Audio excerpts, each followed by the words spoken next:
الحمد لله رب العالمين والصلاة والسلام على رسوله الأمين وعلى آله وصحبه أجمعين إلى يوم الدين أما بعد أعوذ بالله من الشيطان الرجيم بسم الله الرحمن الرحيم وكذلك جعلناكم أمة وسطا لتكونوا شهداء على الناس ويكون الرسول عليكم شهيدا صدق الله العلي العظيم. محترم ناظرین کرام، بزرگوں، نوجوانوں، عفت ماں اور بہنوں، السلام علیکم ورحمۃ اللہ وبرکاتہ. شہادت حق مسلمانوں پر ایک ایسا دینی فریضہ ہے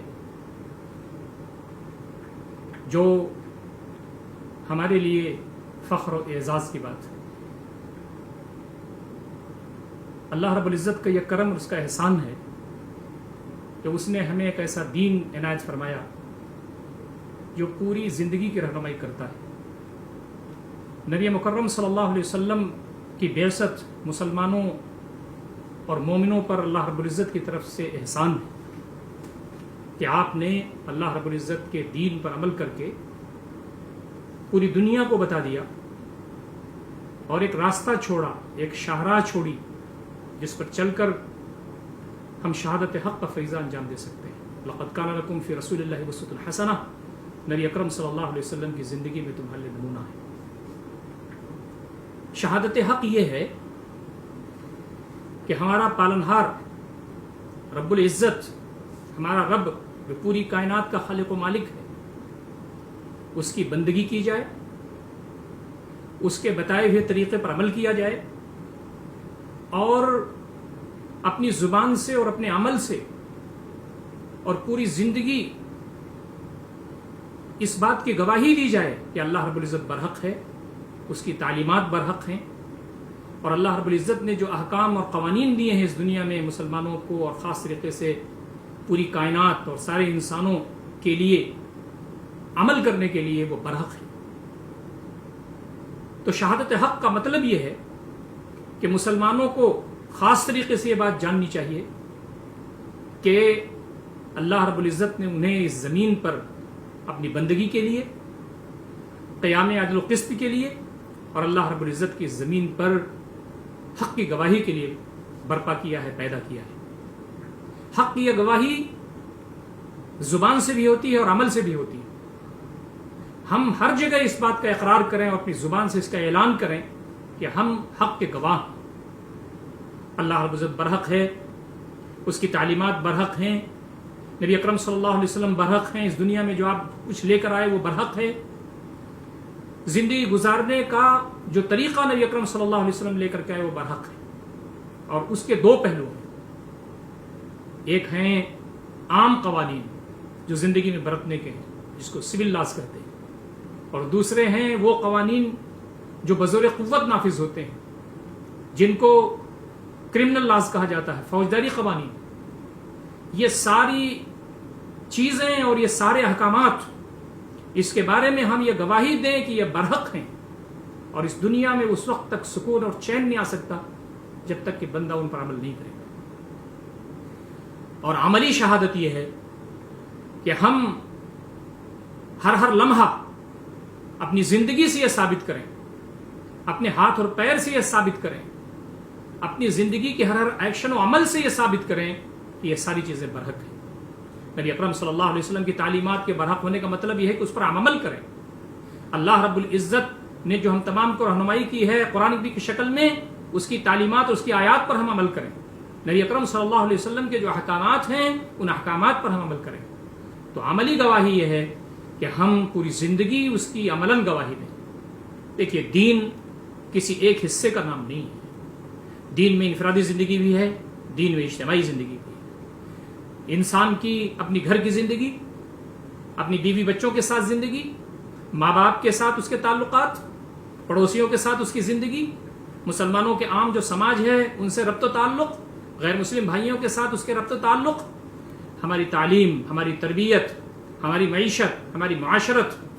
اور سیاست، کوئی بھی حصہ ایسا نہیں ہے جو دین سے خارج ہو. تو کہا ہماری قولی شہادت اور ہماری عملی شہادت، یہ دونوں ان سارے امور پر ہو، ان سارے محاذوں پر ہو. اور ہم اس بات کی گواہی دیں کہ یہ کائنات اللہ رب العزت کی پیدا کی ہوئی ہے. اس کائنات کے درمیان جو احکامات چل رہے ہیں، جو نافذ ہیں، وہ برحق ہیں، اور جو تعلیمات جن پر ہمیں عمل کرنے کے لیے کہا گیا ہے وہ بھی برحق ہیں. دوستوں اور ساتھیوں، محترم ناظرین کرام، ہماری ذمہ داری یہ بنتی ہے کہ ہم اس کے لیے اجتماعیت کے ساتھ اس کام کو کریں. دین اسلام کا جو مزاج ہے، دین اسلام کی جو تعلیمات ہیں، وہ اجتماعیت کی تعلیم دیتی ہیں. عبادات آپ دیکھ لیں، اس میں اجتماعیت ہے. مسلمانوں کو کہا گیا ہے کہ مل جل کر کے رہو، واعتصموا بحبل اللہ جميعا ولا تفرقوا، اللہ کی رسی کو مضبوطی سے پکڑ لو اور آپس میں انتشار و اختلاف مبتلا نہ ہو. تو کہا گیا کہ جب تم میں سے کوئی سفر پر نکلے، 2 آدمی ہو تو ایک کو امیر بنا لے، 3 آدمی ہو تو ایک کو امیر بنا لے. نماز ہم پڑھتے ہوں تو ہمارا ایک امیر ہونا چاہیے، ہمارا ایک امام ہونا چاہیے. تو دین کی ساری چیزوں میں یہ بات موجود ہے کہ اس میں اجتماعیت ہو. تو اللہ رب العزت کے دین کی، بلکہ اللہ رب العزت کے دین کی اور حق کی جو شہادت ہے، اس کے لیے ہم اگر اٹھیں گے تو تنہا یہ کام نہیں ہوگا. اس کے لیے اجتماعیت ضروری ہے. نبی مکرم صلی اللہ علیہ وسلم پر ہماری جان قربان، آپ صلی اللہ علیہ وسلم نے شہادت حق کا جو فریضہ انجام کیا، نبی اکرم صلی اللہ علیہ وسلم نے شہادت حق کا جو فریضہ انجام دیا، اس کے لیے آپ نے اجتماعیت برپا کی، لوگوں کو اکٹھا کیا اور جوڑا. یہ کام بہت عظیم ہے. ہمیں اس کے لیے ایسی اجتماعیت کا سہارا لینا ہوگا جو صالح بنیادوں پر اور کتاب و سنت کی بنیادوں پر جو وجود میں آئی ہو. مل جل کر کے، صلاحیتوں کو لگا کر کے ہم کو اس کام کو آگے بڑھانا ہے. محترم ناظرین کرام، یہ وہ چیز ہے جو امت کو ضلالت و گمراہی کے کھڈ سے نکال کر کے اللہ رب العزت کے ہدایت کی شاہراہ کی طرف لاتی، جو امت کو ذلت اور رسوائی کی طرف سے نکال کر کے اعزاز اور احترام کی طرف لاتی. نبی مکرم صلی اللہ علیہ وسلم نے شہادت حق کا فریضہ انجام دیا تھا. اسی بنیاد پر نبی اکرم صلی اللہ علیہ وسلم کے صحابہ کامیاب ہوئے اور سرخرو ہوئے. تو کہا گیا کہ آج کے اس دور میں، جس دور میں ہم رہتے ہیں، امت مسلمہ پوری دنیا میں قسم پرسی کے عالم میں، ہندوستان کے اندر نہ جانے کیا کیا مسائل ہیں جس سے ہمارا تعلق، اور اس وقت جو آزمائشیں آ رہی ہیں ہمارے پاس، جو کرب اور بے چینی ہے، وہ بھی اس کا ایک حصہ ہے. تو اس وقت شہادت حق کی جو ذمہ داری ہے وہ ابھر کر کے ہمارے سامنے آتی ہے. دین کو سمجھیں، دین پر عمل کریں، دین کی تعلیمات کو بندگان خدا تک پہنچانے کا کام کریں، اور وہ احکامات و قوانین جن پر چل کر کے سکون ملتا ہے، امن حاصل ہوتا ہے، قیام عدل و قسط کے لیے راستہ ہموار ہوتا ہے، ان کو اپنے دانتوں سے ہم پکڑ لیں. اس کے لیے سب سے اہم چیز قیام عدل و قسط کے سلسلے میں، شہادت حق کی کو انجام دہی کے سلسلے میں، شہادت حق کے سلسلے میں جو سب سے اہم چیز ہے وہ کار دعوت ہے. اللہ رب العزت کے بندوں تک اللہ تعالیٰ کا پیغام پہنچانا، جس کے بارے میں کہا گیا ادعو الی سبیل ربک بالحکمت والموعظۃ الحسنہ، اللہ تعالیٰ کے راستے کی طرف بلاؤ حکمت کے ساتھ اور اچھی نصیحت کے ساتھ. دوسری جگہ کہا گیا ومن احسن قولا ممن دعا الی اللہ وعمل صالحا وقال اننی من المسلمین، اس شخص سے بہتر کون ہوگا جو اللہ رب العزت کی طرف بلائے، نیک عمل کرے اور کہے کہ میں مسلمانوں میں سے ہوں. آج ہندوستان میں جو مسائل ہیں اس کا حل یہ ہے کہ ہم کار دعوت کریں. ہم جہاں بھی ہوں اور جس اسٹیج میں ہوں اور جس ماحول میں ہوں، اپنے دائیں بائیں کے لوگوں میں اللہ رب العزت کے دین کی دعوت کا فریضہ انجام دیں، پیار کے ساتھ، محبت کے ساتھ، اپنائیت کے ساتھ. اسٹوڈنٹ اسلامک آرگنائزیشن ایک ایسی آرگنائزیشن ہے جو طلباء کو اللہ اس کے رسول کی تعلیمات کی طرف بلاتی ہے اور ان کو یہ بتاتی ہے کہ جو ہمارا بھولا ہوا سبق ہے اور وہ ہے شہادت حق کا فریضہ، یعنی ہم خود نیک بنیں گے، کتاب و سنت کے مطابق ہم عمل کریں گے، اور ہم جہاں تک ہو سکے گا اللہ رب العزت کے پیغام کو ان اسٹوڈنٹس تک پہنچائیں گے، کیمپسز میں، یونیورسٹیز میں اور کالجز میں ان نوجوانوں تک پہنچائیں گے، ان طلباء تک پہنچائیں گے، اسٹوڈنٹس تک پہنچائیں گے جو اس سے ناواقف ہیں. تو دعوت کا جو فریضہ ہے وہ غیر معمولی اہمیت کا حامل ہے. شہادت حق کا ایک بہت ابھرا ہوا باب یہ ہے کہ ہم اس بات کی گواہی دیں اپنی زبان سے اور اپنے عمل سے، اور سارے لوگوں تک پہنچے کار دعوت کے ذریعے جن تک یہ پیغام نہیں پہنچا ہے کہ یہ برحق ہے یہ دین، اور اللہ رب العزت کی تعلیمات اس پر جب عمل ہوگا تو یہاں سکھ آئے گا، چین آئے گا، امن اور شانتی آئے گی. میں آپ سے عرض کرتا چلوں کہ اس وقت پورا ہندوستان پیاسا ہے، ایکیڈمک پوائنٹ آف ویو سے، نظریاتی اور فکری اعتبار سے اور عملی اعتبار سے، ان سارے پہلوؤں سے آج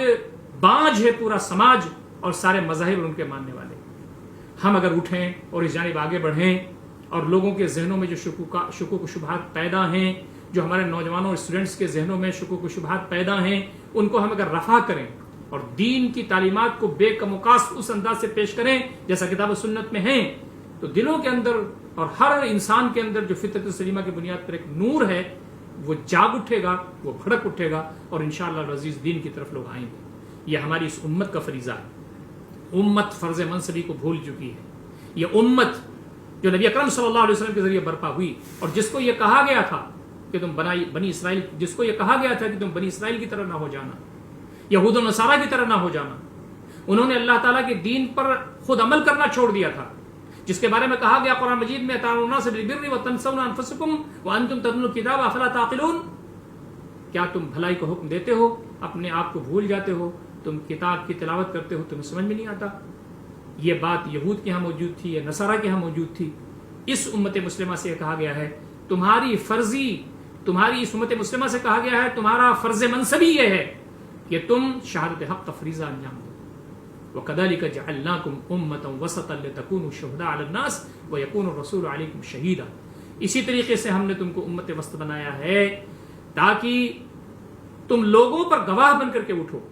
اور رسول تمہارے اوپر گواہ بن کر کے اٹھے۔ ہمیں یہ معلوم ہے کہ نبی اکرم صلی اللہ علیہ وسلم نے شہادت حق کی گواہی دے دی، اور آپ نے شہادت حق کی گواہی اپنی زبان سے دی، اپنے عمل سے دیا، اور اپنی پوری زندگی سے دیا۔ صحابہ کرام نے اپنی زندگیاں تج دیں اور لگا دیں، اپنی صلاحیتیں نشاور کر دیں۔ وہ بولنے والے تھے تو اچھی خطیب کی شکل میں، وہ لکھنے والے تھے تو اچھے اسلوب اور انداز سے لوگوں تک بات پہنچانے کی شکل میں، وہ منتظم تھے تو مینجمنٹ کو بہتر انداز سے بروئے کار لانے کی شکل میں، اور وہ سپہ سالار تھے تو میدان جنگ میں انہوں نے اپنے جوہر دکھائے، اور وہ مذاکرہ کار تھے اگر تو انہوں نے بڑے بڑے میدانوں میں اللہ رب العزت کے دین کی انہوں نے شہادت دی۔ تو فرمایا کہ اے امت مسلمہ کے لوگوں، جیسے نبی اکرم صلی اللہ علیہ وسلم نے شہادت حق کا فریضہ انجام دیا، جیسے صحابہ کرام نے شہادت حق کا فریضہ انجام دیا، تمہاری ذمہ داری یہ بنتی ہے، اللہ رب العزت نے تم کو امت وسط بنایا ہے کہ تم اللہ رب العزت کے دین کی اور اس کے لائے ہوئے پیغام، جو نبی اکرم صلی اللہ علیہ وسلم کا لائے ہوئے پیغام ہے، اس کی گواہی دو، حق کی گواہی دو، حق کے علمبردار بنو، اور اس دنیا میں قیام و عدل قسط کے لیے تم کوشش کرو، کام کرو، اور اللہ تعالیٰ کے بندوں تک اللہ تعالیٰ کا پیغام واضح کرو۔ آج کے اس دور میں اور اس صدی میں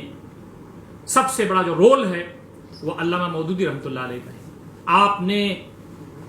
مسلمانوں کو بتایا، اس امت کو بتایا کہ ہمارا جو بھولا بسرا سبق ہے وہ شہادت حق کا ہے۔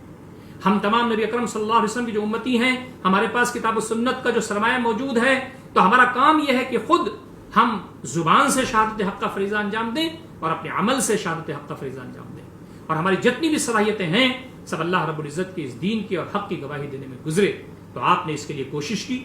آپ نے نظریاتی بنیاد پر، فکری بنیاد پر آپ نے بتایا کتاب و سنت کی روشنی میں کہ ہمارا کام صرف روزہ نماز کر لینا نہیں ہے، بلکہ ہمارا کام ہماگیر ہے،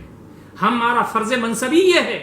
کہ ہم اللہ رب العزت کے بندوں تک اللہ تعالیٰ کا پیغام پہنچائیں، اور ہم اپنے زبان سے اور اپنے عمل سے اللہ رب العزت کے دین کے برحق ہونے کی گواہی دیں، ہماری صلاحیتیں اس سلسلے میں لگیں۔ مولانا مودودی رحمۃ اللہ علیہ کی بڑی مخالفت کی گئی ہر سطح پر، اپنوں نے کیا، غیروں نے کیا، لیکن وہ مرد مجاہد ڈٹا رہا، اور اس نے فکری بنیاد پر، چاہے وہ کمیونزم ہو، چاہے وہ کیپٹلزم ہو، چاہے دنیا کے اور ازم ہو، سب کو اس نے للکارا اور یہ کہا کہ اس زمین پر اگر کوئی نظام چل سکتا ہے اور اس کی رحمتوں اور برکتوں سے پوری انسانیت فیضیاب ہو سکتی ہے، اور جس کے نتیجے میں اس زمین پر قیام عدل و قسط ہو سکتا ہے، تو وہ اسلام ہے۔ ان الدین عند اللہ الاسلام، اور وہ دین ہے جس کو نبی اکرم صلی اللہ علیہ وسلم اس دنیا میں لے کر کے آئے۔ آپ نے اور آپ کے بعد حضرات خلفائے راشدین نے اس پر عمل کیا اور اس کے حق ہونے کی گواہی دی اس زمین پر اپنے قول اور عمل سے، اور احکامات نافذ کیے، اس دنیا میں سکھ اور چین آیا، قیام عدل و قسط ہوا۔ آج کے اس دور میں ساری انسانیت کے لیے حل یہ ہے، مسلمان تو مسلمان، عام انسانوں کے لیے حل یہ ہے کہ وہ اللہ رب العزت کے اس پیغام سے آشنا ہوں، اور ہماری ذمہ داری یہ بنتی ہے کہ ہم یہ پیغام ان تک پہنچائیں پیار و محبت کے ساتھ، اور دنیا کو یہ بتائیں کہ اگر کوئی طریقہ قابل عمل ہے جو انسان کی اپنی نفسیات اور اس کے مزاج اور اس کی فطرت سے قریب ہے، تو وہ ہے دین اسلام کا وہ نظریہ جو نبی اکرم صلی اللہ علیہ وسلم دنیا میں لائے۔ تو علامہ مودودی پر اللہ رب العزت کی رحمتیں ہوں، ان کی قبر کو اللہ تعالیٰ نور سے بھر دے. انہوں نے فکری اعتبار سے، نظریاتی اعتبار سے اور آنکھوں میں آ کر ڈال کر کے یہ بتایا مغرب کو، لادینی نظریات کو، کہ یہ جو دین ہے، دین اسلام، اور یہ جو نظریہ اسلام ہے، یہ ہماگیر ہے اور پوری دنیا کے جو شعبے ہو سکتے ہیں اور زندگی کے جو شعبے ہو سکتے ہیں اس پر محیط ہے. اور مسلمانوں کی یہ ذمہ داری بنتی ہے کہ دین اسلام پر وہ عمل کریں اور زبان سے بھی اور عمل سے بھی اللہ رب العزت کے دین کے قیام کے سلسلے میں اور حق کی گواہی کے سلسلے میں اپنی صلاحیتیں لگا دیں. اللہ تعالیٰ سے دعا ہے کہ بار اللہ ہم تمام کو شہادت حق کا جو فریضہ ہے اس کو انجام دینے کی توفیق عنایت فرمائے. اقول قولی ھذا استغفر اللہ لی ولکم اجمعین واستغفروہ الغفور الرحیم وآخر دعوانا الحمد للہ رب العالمین والسلام علیکم ورحمۃ اللہ وبرکاتہ.